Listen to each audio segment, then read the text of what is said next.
সকলকে জানাই সরস্বতী পূজা ও সুভাষচন্দ্র বোস জয়ন্তীর অনেক অনেক শুভেচ্ছা। আর তার সাথে আজ আমাদের এখানে প্রায় সকলেরই ঘরে ঘরে যে আরেকটা অনুষ্ঠান হয় সেটা হলো রান্নাবাড়ার আয়োজন। রান্নাবাড়া বলতে তো প্রতিদিনই হয়, তবে আজ অনেকটা বেশি করে রান্না করা হয় কালকে বাসি খাওয়ার জন্য। তাই অনেকে এটাকে বাসি ভাত বা পান্তা ভাত বিভিন্ন নামেই ডেকে থাকে। আর আজকে তো বেশ অনেকটা মাছ নিয়ে আসা হয়, মাছটাই তো প্রধান আকর্ষণ। তবে আজকে আমার এই মাছটা ধোয়া থেকে ভাজা পর্যন্ত আমার হাজব্যান্ড আর আমার ছেলে আমাকে অনেক সাহায্য করেছিল।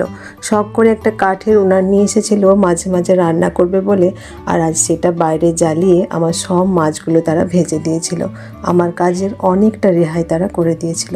আর আমাদের এই রান্নাবাড়াতে 9 রকমের রান্না করতে হয়, 3 রকমের ভাজা, 3 রকমের তরকারি, চাটনি, মাছের ঝোল, সিজনো।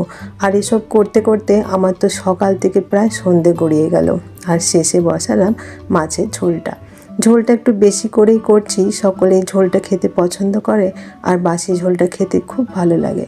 আর তারপর সব থেকে শেষে যেটা করতে হয় গোটা সেদ্ধ। মা আগের থেকেই 5 রকমের কলাই ভিজিয়ে রেখেছিল, আর তার সাথে দিতে হয় 9 রকমের সবজি। সব গোটা গোটা দিতে হয়। ছোট ছোট গোটা বেগুন, আলু, কুল, মটরশুঁটি, বেথা শাক, শিম, সজনে ফুল, আর সামান্য পুঁই টুকরো 9টা, সমস্ত কিছু দিয়ে এই সেদ্ধটা বানাতে হয়। সেই মতো আমি একটা হাঁড়িতে জল দিয়ে আর সমস্ত কলাইগুলো সেদ্ধ করতে দিয়ে দিলাম। নুন, হলুদ, তেজপাতা তাতে দিতে হয়। আর দিয়ে দিলাম প্রথমে আলুগুলো শক্ত একটু সেদ্ধ হোক, আর তারপর কলাইটা অর্ধেক সেদ্ধ হলে একে একে সব সবজিগুলো দিয়ে দেবো। আর সবজি আর কলাই সেদ্ধ হয়ে গেলে সিজনো একদম রেডি। তবে এই সিজনোটা আমাদের আজ খাওয়া চলে না, এটা কালকে বাসি খেতে হয়, আর বাসি খেতেই এটা খুব ভালো লাগে।